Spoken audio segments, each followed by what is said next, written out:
Bersyukurlah atas segala apa yang kita dapatkan, karena semuanya begitu indah. Alhamdulillah nahmaduhu wa nasta'inuhu wa nastaghfiruh wa nu'minu bihi wa natawakkalu alayhi wa na'udzu billahi min shururi anfusina wa min sayyiati a'malina. May yahdihillahu fala mudilla lahu wa may yudlil fala hadiya lahu. Asyhadu an la ilaha illallah wahdahu la syarika lahu wa asyhadu anna Muhammadan abduhu wa rasuluh. Allahumma salli ala Muhammadin wa ala alihi wa sahbihi ajmain. Qala Allah ta'ala, a'udzu billahi minasy syaithanir rajim. Fa amma man taga wa asara hayatad dunya fa innal jahima hiyal ma'wa. Wa amma man khafa maqama rabbih wa nahan nafsa 'anil hawa fa innal jannata hiyal ma'wa. Wa qala aidan innal ladzina qalu rabbuna Allah summa istaqamu tatanazzalu 'alaihimul malaikatu alla takhafu wa la tahzanu wa abshiru bil jannati allati kuntum tu'adun. Nahnu awliya'ukum fil hayatid dunya wa fil akhirah wa lakum fiha ma tastahi anfusukum wa lakum fiha ma tad'un nuzulan min ghafurir rahim. Wa man ahsanu qawlan mimman da'a ila Allah wa 'amila salihan wa qala innani minal muslimin. Hadirin hadirat yang dimuliakan Allah Subhanahu wa taala, kita sama-sama menghadirkan hati kita mengingat dan bersyukur kepada Allah Subhanahu wa taala. Lisan kita ikut memuji Allah Subhanahu wa taala, karena sungguh tidak ada yang berhak mendapatkan pujian selain daripada Allah. Selain daripada Allah adalah makhluk yang penuh dengan kekurangan, penuh dengan keterbatasan, penuh dengan ketidakmampuan. Pemilik kesempurnaan, keagungan, kemuliaan, ketinggian, kebesaran hanyalah Allah Subhanahu wa taala. Dialah Allah, zat yang maha pencipta, yang menciptakan kita dari awalnya tidak ada. Dia yang menciptakan langit yang juga dari mulanya tidak ada. Dia yang menciptakan bumi ini yang dari asalnya tidak ada. Dan dialah yang menciptakan segala sesuatu, yang mana segala sesuatu ini sebelum dicipta oleh Allah maka semuanya tidak ada. Siapa yang ada hari yang mulia sebelum segala sesuatunya ini ada hanyalah Allah, zat yang maha awal yang tidak punya permulaan. Adanya Allah tidak diciptakan, adanya Allah tidak berpermulaan. Maka dialah Allah dengan kuasanya, dengan kehendaknya menciptakan apa-apa yang dia hendak ciptakan. Dan di dalam mencipta, Allah sungguh tidak berhajat atas bantuan siapa-siapa. Dan di dalam mencipta, Allah Ta'ala tidak membutuhkan konsep dan perencanaan. Dan dialah Allah Ta'ala zat yang maha kuasa, zat yang maha besar, yang mana langit dan bumi dengan seluruh makhluk yang ada di dalamnya, semuanya di dalam genggaman kekuasaan Allah Ta'ala. Tidak ada satupun makhluk, baik yang besar, yang kecil, yang bergerak, yang diam, melainkan semuanya di dalam kekuasaan Allah Subhanahu wa Ta'ala. Bahkan di dalam pemeliharaan Allah Subhanahu wa Ta'ala. Dan Allah Subhanahu wa Ta'ala mengawasi, mengetahui dan memelihara seluruh makhluknya. Tidak ada yang diam, yang bergerak, melainkan semuanya atas izin dan kehendak Allah Ta'ala. Tidak ada yang berlindung di balik pengawasan dan pengetahuan Allah. Wa indahu mafatihul ghaibi ya la ya'lamuha illa huwa wa ya'lamu ma fil barri wal bahri wa ma tasqutu min waraqatin illa ya'lamuha wa la habbatin fi zulumatil ard wa la ratbin wa la yabisin illa fi kitabin mubin. Wa indahu mafatihul ghaib. Di sisi Allah lah kunci-kunci segala yang gaib, tidak ada yang mengetahui selain Dia. Wa ya'lamu ma fil barri wal bahri, dan Dia mengetahui apa yang ada di darat dan apa yang ada di laut. Dan tidaklah jatuh selembar daun melainkan semuanya di dalam pengetahuan Allah. Dan tidak ada satu biji pun yang ada di kegelapan bumi kecuali juga ada di dalam pengetahuan Allah. Wala ratbi wala yabisin illa fi kitabim mubin. Dan tiadalah yang kering, yang basah, kecuali semuanya telah tercatat di dalam kitab yang nyata di Lauhil Mahfuz. Hadirin yang Allah Ta'ala, maka apa-apa yang Allah Ta'ala tentukan terjadi pasti akan terjadi. Dan apa yang Allah tentukan tidak terjadi pasti tidak akan mungkin terjadi. Semua yang terjadi hari yang mulia bukan atas perencanaan manusia. Walaupun seluruh manusia duduk untuk merencanakan sesuatu yang tidak dikehendaki oleh Allah Ta'ala, maka seluruh rencana manusia pasti akan gagal. Walaupun seluruh manusia merencanakan untuk tidak terjadi sesuatu yang Allah Ta'ala berkehendak agar kejadian itu terjadi, maka niscaya kejadian itu pasti akan terjadi. Wa ma tasha'una illa ayyasha Allahu Rabbul Alamin. Tiadalah yang kalian kehendaki melainkan apa-apa yang dikehendaki oleh Allah. Hal yang mulia Allah Subhanahu wa Ta'ala. Maka dengan menjadi kehendak Allah bahwa manusia ini hari yang mulia adalah makhluk yang istimewa, makhluk yang spesial, yang hidupnya dipergilirkan oleh Allah dari alam ke alam. Tidak sama dengan makhluk yang lain. Manusia ini adalah makhluk yang Allah Ta'ala jadikan kehidupannya mesti berpindah-pindah untuk menghuni beberapa alam kehidupan, dimulai dari alam roh. Kita tidak tahu, hanya Allah yang Maha mengetahui berapa lama kita berdiam di alam roh. Kemudian Allah Subhanahu wa Ta'ala pindahkan kita di alam rahim 9 bulan kurang lebih. Dari alam rahim, kemudian Allah Ta'ala geser lagi kita, pindahkan lagi kita untuk mendatangi kehidupan baru namanya alam dunia, alam syahadat. Hari ini kita ada di atas kehidupan alam dunia ini. Hari yang mulia, tapi kita mesti paham, dunia ini bukan terminal yang terakhir. Kita hanya transit sesaat. Sebentar lagi, besok atau lusa, dunia kembali kita akan tinggalkan. Segala atribut kita akan tanggalkan. Segala apa-apa yang kita punya akan kita tinggalkan. Kita akan berpindah lagi ke alam akhirat yang dimulai di alam barzah, alam penantian. Alam di mana dunia sudah ditinggalkan, alam akhirat belum tiba. Maka kita menunggu sesaat di alam barzah. Bahasanya sesaat, tetapi sungguh lamanya jauh lebih lama dibanding dengan fase kehidupan dunia ini. Allah Subhanahu wa Ta'ala dari alam barzah, alam kubur, ketika kelak sangkakala kedua telah ditiupkan oleh malaikat Israfil. Setelah tiupan sangkakala pertama, pertanda bahwa dunia ini telah dihancur leburkan oleh Allah. Dunia ini telah tamat usianya, dunia ini telah selesai ceritanya.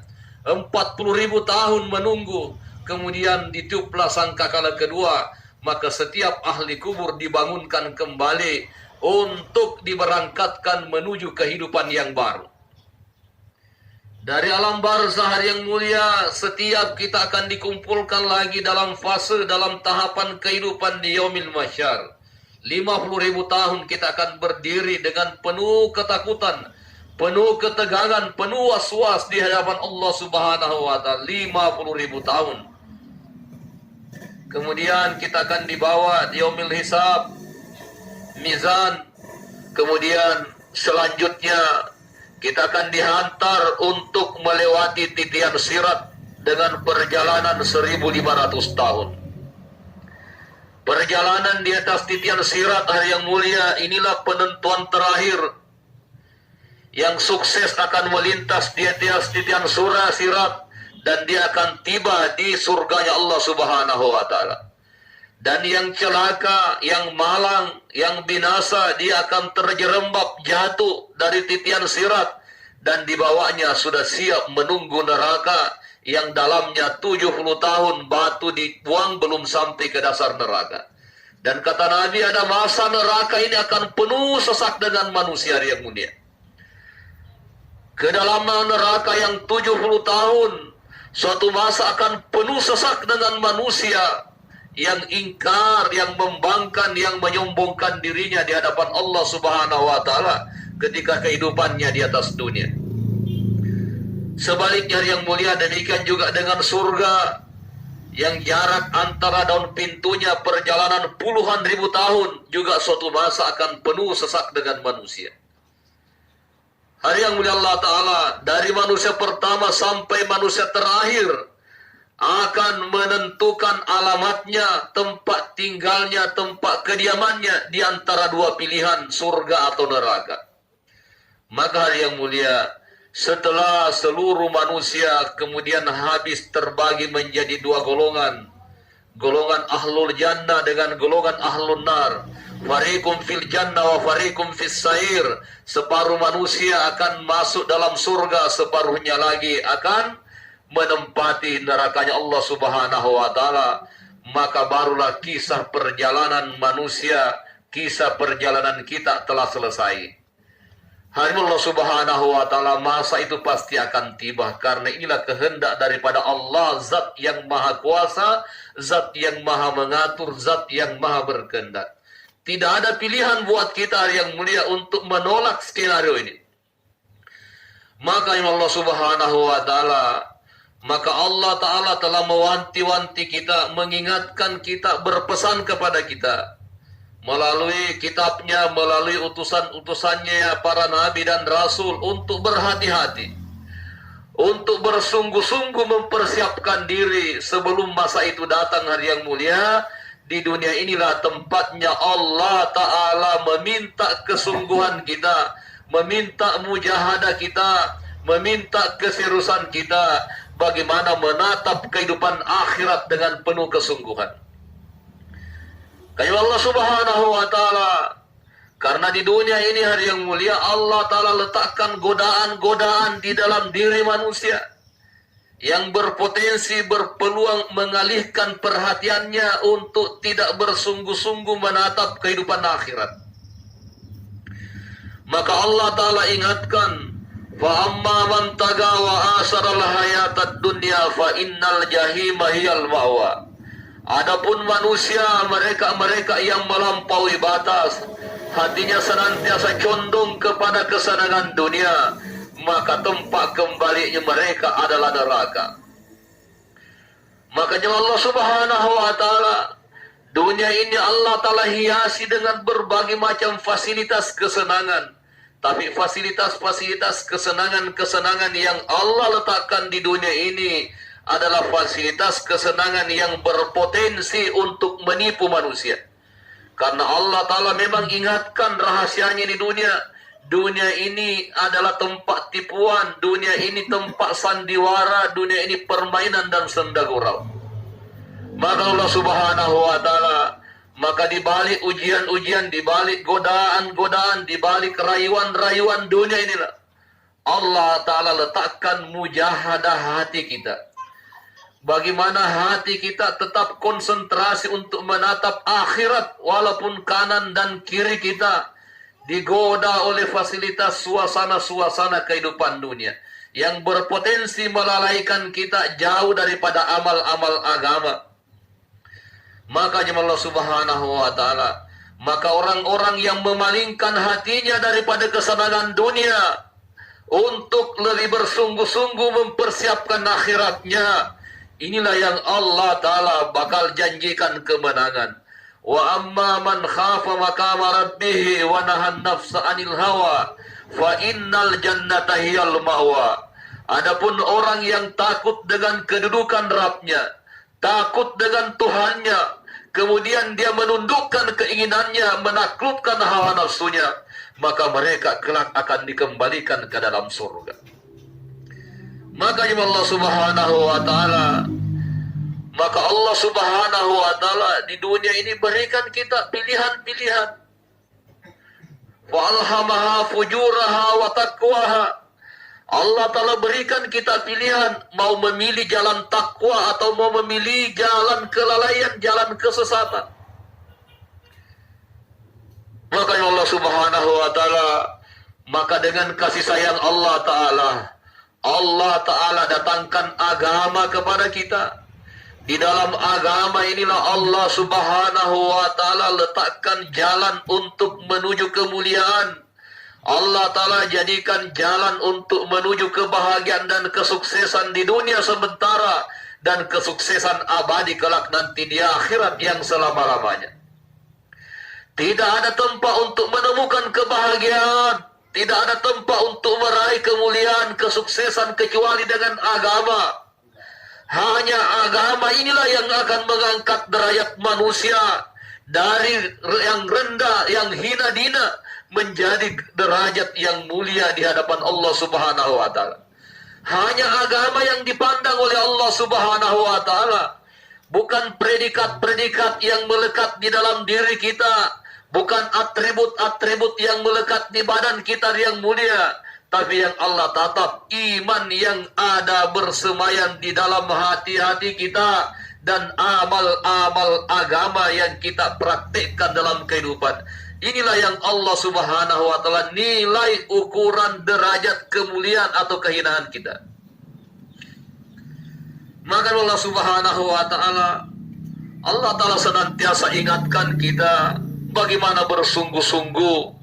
Rasulullah sallallahu alaihi wasallam pun senantiasa mengingatkan kita bagaimana orang yang dipandang cerdas oleh Nabi, yaitu orang-orang yang senantiasa banyak-banyak mengingat kematian. Baru bangun tidur dia ingat mati. Dalam kehidupannya setiap saat dia ingat mati, menjelang tidurnya dia ingat mati. Kemudian dia bersungguh-sungguh mempersiapkan dirinya, mempersiapkan bekalnya untuk kehidupan setelah matinya. Orang yang paling jahil, orang yang paling bodoh, orang yang panjang angan-angannya, orang yang senantiasa bercita-cita seolah-olah hidupnya masih akan lama lagi, sehingga dia lalai membangun kehidupan akhiratnya karena sibuknya untuk mengejar fasilitas kesenangan dunia. Jamaah Allah Subhanahu wa taala, maka inilah bakal orang yang celaka, inilah orang yang binasa. Jamaah yang dimuliakan Allah Subhanahu wa taala, sekali lagi, apa bekal yang Allah Ta'ala akan nilai, apa bekal yang akan kita bawa di hadapan Allah? Hanya dua perkara saja, iman dan amal-amal saleh. Dulu di alam roh iman kita telah pernah sempurna yang mulia, di mana Allah tanya kita, alastu birabbikum? Qalu bala syahidna. Allah Ta'ala telah buat persaksian janji di hadapan setiap roh-roh yang akan dibawa ke dunia ini. Apakah kalian mau mengakui aku sebagai Rabbmu? Bala, benar ya Allah, saya mengaku, syahidna, aku bersaksi bahwa engkaulah Rabb kami. Allah terima persaksian kita. Di alam rahim 4 bulan dalam kandungan ibu, ketika jasad kita telah selesai diproses, disempurnakan, didatangkanlah roh bertemu dengan jasad kita. Allah Subhanahu wa taala tagih lagi keimanan kita. Tanya lagi, apakah masih bersedia menjadikan Allah sebagai Rabb kita? Lagi-lagi kita telah menjawab, benar ya Allah, saya bersaksi engkau adalah Rabb kami. Maka yang telah mengakui Allah sebagai Rabbnya, Allah Ta'ala pindahkan ke alam dunia. Yang tidak mau mengaku, maka Allah Ta'ala gugurkan perjalanannya, selesai di alam rahim. Maka Allah Subhanahu wa taala hari ini, kita semua yang ada dalam kehidupan ini adalah orang-orang yang telah mengikat ikrar, janji, bersaksi, mengaku beriman di hadapan Allah Ta'ala. dan persaksian kita telah diterima oleh Allah Subhanahu wa taala. Hari ini kita di alam dunia, dahulu di alam roh, dulu di alam rahim. Pengakuan kita diterima oleh Allah Subhanahu wa taala cukup dengan mengaku Allah sudah terima. Tapi di dunia ini hari yang mulia, iman pengakuan tidak akan diterima oleh Allah taala kecuali dengan iman pembuktian. Iman yang Allah Subhanahu wa taala inginkan di dunia ini iman pembuktian, bukan lagi iman yang sekedar diucapkan. Maka yang mulia Allah Subhanahu wa taala, ditambahlah ikrar kita, asyhadu an la ilaha illallah wa asyhadu anna Muhammadar Rasulullah. Sekalian kita berikrar, bersaksi bahwa Muhammad adalah utusan Allah. Kita berkeyakinan bahwa satu-satunya cara, satu-satunya jalan, satu-satunya kehidupan yang diridai oleh Allah adalah kehidupan yang mengikut kehidupan baginda Rasulullah sallallahu alaihi wasallam. Allah Subhanahu wa taala, maka alhamdulillah telah sampai agama kepada kita dan telah sampai usaha agama kepada kita. Dengan usaha agama, disinilah terbuka kesempatan yang luas bagaimana hadirnya agama sempurna dalam diri kita. Dimulai dari perbaikan imaniyah, ubudiyah kita, muamalah muasyarah, sampai kesempurnaan akhlak kita. Hanya dengan usaha agama, hanya dengan usaha dakwah yang mulia akan membuka peluang agama akan wujud sempurna di dalam kehidupan kita, dan boleh jadi menjadi asbab agama bisa tersebar kepada orang lain. Agama bisa tersebar ke seluruh alam. Maka ya Allah Subhanahu wa taala, maka dengan usaha dakwah, usaha agama Allah Subhanahu wa taala yang Allah kenalkan kepada kita, ini menjadi nikmat yang terbesar di akhir zaman ini. Ini menjadi karunia Allah Subhanahu wa taala yang begitu mulia, begitu tinggi hari yang mulia. Dengan usaha agama, kita kembali mengenal tujuan hidup kita, kembali mengenal maksud Allah taala hadirkan kita di dunia. Dengan usaha agama, baru kita mulai mengenal di mana umur kita semestinya kita gunakan, mestinya kita habiskan. Baru kita kenal di mana harta kita sebenarnya yang mau dibelanjakan. Di Allah Subhanahu wa taala, hanya dengan usaha dakwah, usaha agama, kita kembali mengenal sunnah-sunnah Rasulullah sallallahu alaihi wasallam yang mungkin selama berpuluh-puluh tahun kita abaikan, kita cuekin, kita menganggap tidak ada nilainya.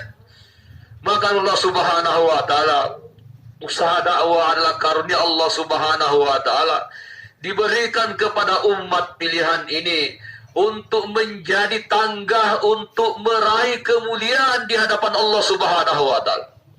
Karena Allah Subhanahu wa taala, derajat kita umat Rasulullah di hadapan Allah Subhanahu wa taala lebih daripada derajat daripada umat-umat terdahulu.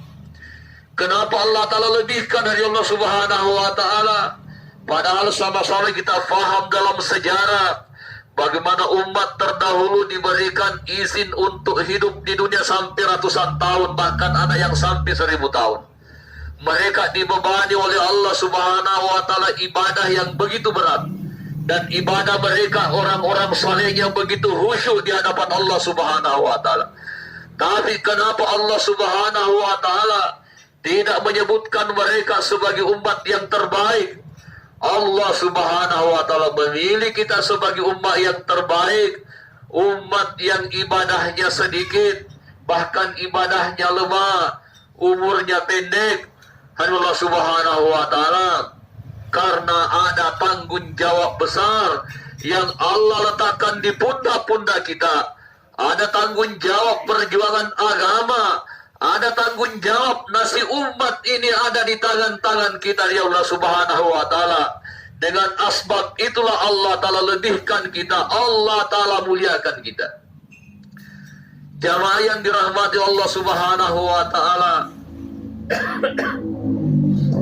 maka siapapun yang Allah taala berikan usaha dakwah ini dan bersungguh-sungguh menggigit dengan gigi geraham dia pegang erat-erat usaha ini, berkeyakinan bahwa usaha ini karunia Allah Ta'ala yang akan menyelesaikan permasalahannya di dunia dan di akhirat, maka Allah Ta'ala akan pelihara keimanannya.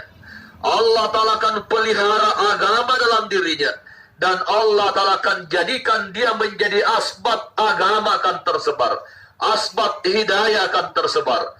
Dan Allah Subhanahu wa Ta'ala, maka orang-orang yang dijadikan oleh Allah Ta'ala asbab hidayah, orang-orang yang Allah Ta'ala pilih untuk menjadi pengusaha-pengusaha dakwah, dikatakan mereka kelak di akhirat hari yang mulia, mereka akan dimasukkan dalam surga tanpa melalui lagi pemeriksaan. Mereka akan masuki surga tanpa hisab, sebagaimana yang Allah Subhanahu wa Ta'ala beritahu dalam Al-Quran. Summa awrasnal kitab allazina istafaina min ibadina faminhum zalimun li nafsi wa minhum muqtasidu wa minhum zalikum sabiqun bil khairati bismillah, zalika wal fadlul kabir. Allah Subhanahu wa Ta'ala mewariskan Al-Quran ini kepada hamba-hambaku yang terpilih, yaitu kita umat Rasulullah Sallallahu Alaihi Wasallam. Kemudian apa kata Allah? Namun kemudian umat ini menjadi 3 tingkatan. Tingkatan yang pertama, zalimul li nafsihi, mereka yang menzalimi dirinya. Telah datang agama, telah datang Al-Quran, tetapi dia acuh tak acuh. Dia tidak mengindahkan daripada perintah-perintah Allah Subhanahu wa Ta'ala. Dia tahu mana perintah, mana yang dilarang, tapi dia bergerak menurut keinginannya sendiri. Dia tahu mana yang halal, mana yang haram, mana yang hak, mana yang batil, tapi dia tidak peduli. Walaupun dia tahu telah sampai pemberitaan kepadanya yang mulia, mereka inilah orang-orang yang menzalimi dirinya.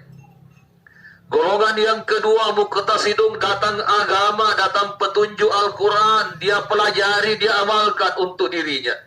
Bersungguh-sungguh untuk menyelamatkan dirinya daripada azab, bersungguh-sungguh mempersiapkan dirinya untuk masuk surganya Allah Ta'ala. Golongan pertengahan, ahli ibadat, taat kepada Allah Subhanahu wa Ta'ala. Golongan yang ketiga, sabiqum bil khairat biiznillah, tapi dengan izin Allah, yaitu orang-orang yang terdahulu dalam kebaikan. Kata ulama kita, mereka-mereka yang datang agama, kemudian dia bersungguh-sungguh awalkan agama, dan dia siap juga berkorban, rela untuk mengorbankan dirinya agar agama ini juga bisa tersebar diamalkan oleh orang lain. Tapi dengan pilihan Allah, biiznillah, dengan izin Allah. Allah Subhanahu wa Ta'ala, maka kelak mereka akan datang di akhirat.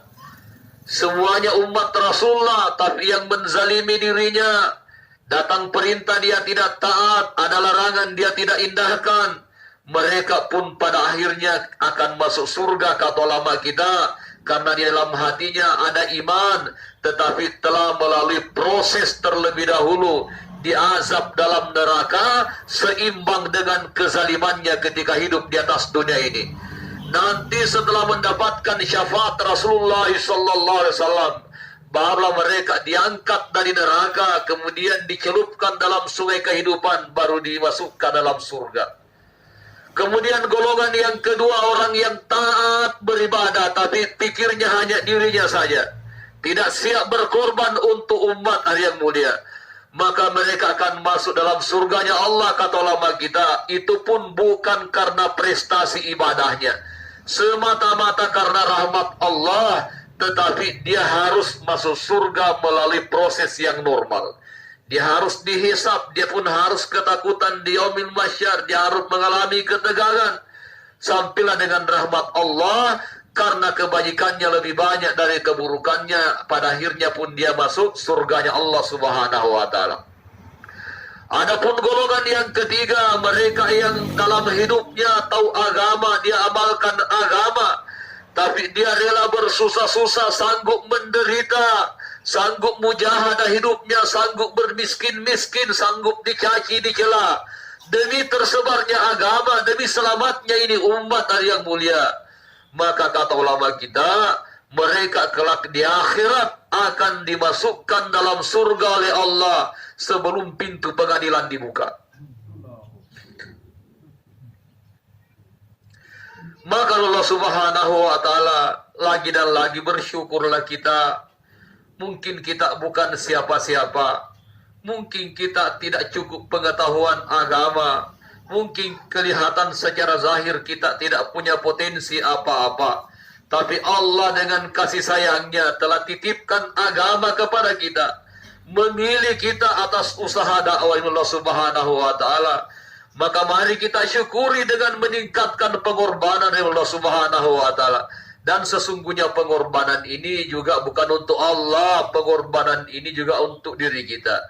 Siapa yang bermujahadah kata Allah, maka mujahadah itu untuk dirinya sendiri, bukan untuk siapa-siapa. Dengan bersungguh-sungguh mengambil tanggung jawab atas kerja dakwah Allah Subhanahu wa taala, maka Allah Ta'ala akan perbaiki diri kita. Allah Ta'ala akan tolong kita yang mulas. Semakin banyak kita berkorban, semakin dekat pertolongan Allah. Semakin banyak kita berkorban, semakin banyak pertolongan Allah Subhanahu wa taala. Dan hidup kita tanpa pertolongan Allah, Masya Allah, kita pasti akan binasa yang mulia.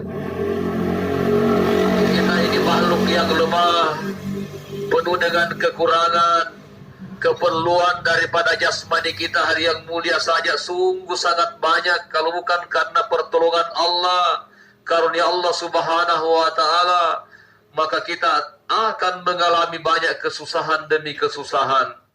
Kita berhajat atas pertolongan Allah Subhanahu wa taala. Jasad kita Allah Subhanahu wa taala, ketika Allah datangkan sakit, tidak ada kuasa kita untuk menyembuhkan diri kita. Tidak ada kekuatan kita untuk menghilangkan sakit sekiranya Allah menitipkan sakit kepada kita. Hanya dengan kasih sayang Allah, Allah beri kita sehat, kita bisa menikmati fasilitas-fasilitas kehidupan di atas dunia ini. Tapi pertolongan Allah Subhanahu wa taala yang paling kita nanti-nantikan, paling kita harapkan, ketika Allah Ta'ala akan tolong kita dalam pertarungan terakhir dalam zakaratul maut. Di sana Allah Subhanahu wa taala, tanpa pertolongan Allah Subhanahu wa taala, besar peluang, besar kemungkinan kita akan jatuh di dalam pelukan iblis di akhir-akhir hayat kita. Allah Subhanahu wa taala, karena ketika kita sehat seperti ini, ketika akal kita masih berfungsi, ketika di kiri kanan kita masih banyak penolong, kadang-kadang kita juga masih tergoda, tergelincir oleh godaan iblis. Dan di zakaratul maut, di penghujung hidup kita, seluruh daya upaya kekuatan iblis telah dikerahkan untuk menggelincirkan iman kita di Allah Subhanahu wa taala. Di kala itu ketika kita tidak punya daya apa-apa, boleh jadi di saat itu kita dalam keadaan sakit, tidak bisa lagi minta tolong ke sana kemari, kecuali kalau Allah Subhanahu wa taala tolong kita, Allah Subhanahu wa taala, maka barulah kita akan sukses untuk melewati pertarungan menyeberang dari dunia ke alam barzah. Maka orang-orang yang ditolong oleh Allah Subhanahu wa taala, maka sekali lagi dia akan ikrarkan pengakuannya, keyakinannya la ilaha illallah. Maka mereka yang mengakhiri hidupnya dengan kalimat iman, dengan persaksian mengakui Allah sebagai Rabb, itulah orang yang sukses, jamaah yang mulia. Itulah pada hakikatnya orang yang berhasil dalam kehidupannya. Jadi lagi dan lagi Allah Subhanahu wa taala perlu kita saling mengingatkan bagaimana kita hadirkan diri kita di dalam suasana agama, dan bagaimana Allah Subhanahu wa taala kita ikrarkan dalam hati kita. Sekali Allah kenalkan kita dalam kerja dakwah, maka mari kita sungguh-sungguh gunakan segala daya dan upaya kita, potensi yang ada diri kita. Allah Subhanahu wa taala dengan jalan kita tingkatkan pengorbanan kita. Kata ulama kita, Allah Subhanahu wa taala kemarin dalam bayannya masih sampaikan, kalau sekedar bayan nisab itu tidak dianggap lagi sebagai pengorbanan. Tapi yang dianggap pengorbanan adalah orang yang sudah bayar nisab, tambah lagi takasannya, baru dianggap berkorban. Bayar nisab ini baru bayar utang kita, baru membayar utang kita Allah Subhanahu wa taala. Bahkan di akhir zaman ini Allah Subhanahu wa taala, di kala zaman fitnah ini Allah Subhanahu wa taala, Maka memang tidak ada jalan untuk terselamat daripada fitnah kecuali kita buat pengorbanan demi pengorbanan, sehingga Allah Subhanahu wa taala selamatkan kita daripada fitnah yang datang secara bergelombang. Jemaah Allah Subhanahu wa taala, maka bapak-bapak, ibu-ibu yang Allah taala telah pilih atas kerja dakwah, kita kumpul ini hanya dalam rangka untuk saling memberikan semangat untuk berangkat lebih jauh lebih lama. Maka ibu-ibu yang ada di balik hijab boleh didaftarkan namanya, didaftarkan nama rijalnya untuk diberangkatkan di jalan Allah Subhanahu wa taala. Allah Subhanahu wa taala, kita berkeyakinan tidak ada di jalan yang paling cepat menghantar kita untuk dekat kepada Allah selain daripada jalan dakwah. Tidak ada cara Allah Subhanahu wa taala untuk wujudnya agama yang sempurna kecuali dengan cara dakwah. Maka ibu-ibu yang ada di balik hijab lagi boleh saling ajak dengan kasih sayang, dengan lemah lembut. Catatkan namanya, catatkan nama rijal kita untuk berangkat lebih jauh dan lebih lama lagi. Allah Subhanahu wa taala, kita mesti berbangga punya suami yang digunakan oleh Allah menjadi pejuang-pejuang agama. Digunakan oleh Allah Subhanahu menjadi asbab tersebarnya hidayah. Jangan kita berkecil hati yang akan ditinggal di rumah. Siapa yang jaga saya, siapa yang bantu urusan saya, Allah yang akan bantu urusan Allah Subhanahu wa taala. Allah yang bantu urusan kita. Ini ada Pak Kapolsek. Kalau negara mengutus beliau untuk tugas di suatu daerah, kalau pemerintah yang mengutus, maka pemerintah bertanggung jawab atas keluarga yang ditinggalkan. Segala fasilitasnya akan ditanggung oleh pemerintah. Keluarganya akan dijaga oleh pemerintah. Siapa yang coba-coba ganggu keluarganya, maka kekuatan pemerintah akan turun. Maka kalau Allah yang mengutus suami-suami kita, maka Allah Ta'ala sendiri yang akan turun tangan Allah Subhanahu wa Ta'ala. Maka Aisyah sampaikan, ya Rasulullah, sayalah wanita yang paling beruntung. Kenapa begitu ya Aisyah? Ya karena di rumah saya ada Rasulullah kekasih Allah. Wahai Aisyah, ada orang yang lebih beruntung daripada engkau. Siapa gerangan ya Rasulullah? Mereka istri-istri wanita-wanita yang ditinggalkan suaminya, laki-lakinya untuk berjuang di jalan Allah. Karena yang datang di rumahnya, yang ada di kamarnya bukan Rasulullah, tetapi Allah Ta'ala sendiri yang ada di rumahnya. Maka Allah Subhanahu wa Ta'ala, kita mesti bangga kalau suami kita menjadi pejuang agama. Walaupun pulangnya tidak bawa kantong kresek, fasilitas benda-benda, tapi pasti dan pasti dia akan bawa hidayah Allah Subhanahu wa Ta'ala. Maka sekali lagi boleh ibu-ibu yang di balik hijab saling mentaskil dengan lemah lembut, daftarkan namanya, ya catat yang setinggi-tingginya, kemudian berserah diri kepada Allah Subhanahu wa Ta'ala. Catatkan yang setinggi-tingginya, kemudian serahkan kepada Allah Subhanahu wa Ta'ala. Kita berniat Allah Ta'ala yang memilih. Bismillahirrahmanirrahim. Alhamdulillahirabbil hamdan yuafi ni'mahu wa yukafi mazida ya rabbana lakal hamdu kama yanbaghi li jalika sultan. Allahumma salli ala Muhammad wa ali Muhammad wa ilahakum ilahu wahidul la ilaha illa huwa rahmanur rahim. Alif lam mim Allahu la ilaha illa huwal hayyul qayyum. La ilaha illa anta subhanaka inna kunna minaz zalimin. La ilaha illallah wahdahu la syarika lahu hamdu ala kulli syai'in qadir. Wahai Allah, tetaplah kami hamba-Mu yang lemah, yang banyak dosa, banyak lalai, banyak berbuat kezaliman ini ya Allah, dengan tetapan rahmat dan kasih sayang-Mu ya Allah. Ampunilah segala dosa dan kesalahan kami ya Allah, kelalaian kami ya Allah. Ampunilah ya Allah dosa kami ya Allah dalam dakwah ya Allah, kekurangan kami dalam ta'lim, zikir, ibadah dan hikmat ya Allah. Ya Allah ya Arhamar Rahimin, ampunilah ibu dan bapak kami ya Allah. Ampunilah kedua orang tua kami ya Allah. Ampunilah segala dosa dan kesalahan mereka ya Allah. Ya Allah, ampunilah para guru-guru kami ya Allah, orang-orang yang telah mengajarkan kami kebaikan ya Allah. Ampunilah dosa seluruh orang-orang yang beriman ya Allah, laki-laki wanita yang masih hidup maupun yang sudah mati ya Allah. Ya Allah ya Arhamar Rahimin, terangilah hati kami dengan hidayah-Mu ya Allah. Sempurnakan iman kami ya Allah. Tetapkan iman kami ya Allah sampai datangnya kematian bagi kami ya Allah. Engkau matikan kami dalam keadaan beriman ya Allah. Engkau matikan kami dalam keadaan Engkau ridha kepada kami ya Allah.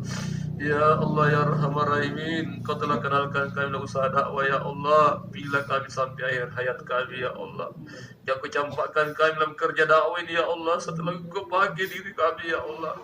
Ya Allah ya Arhamar Rahimin, walaupun kami lemah ya Allah, kami bodoh ya Allah, kami masih banyak lalai dan media ya Allah.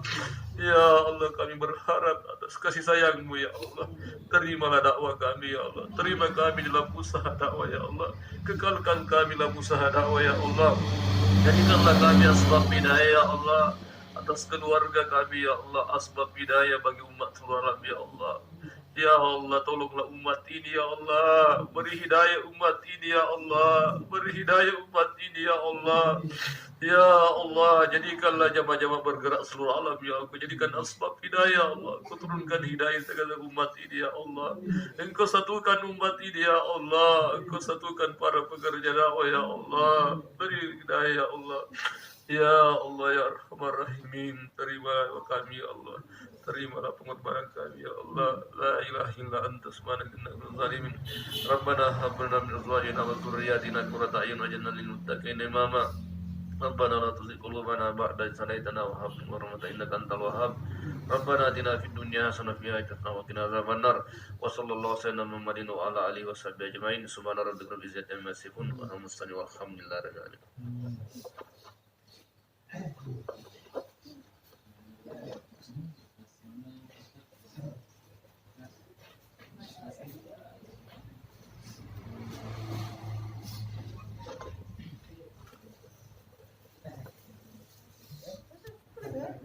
Ahora que lo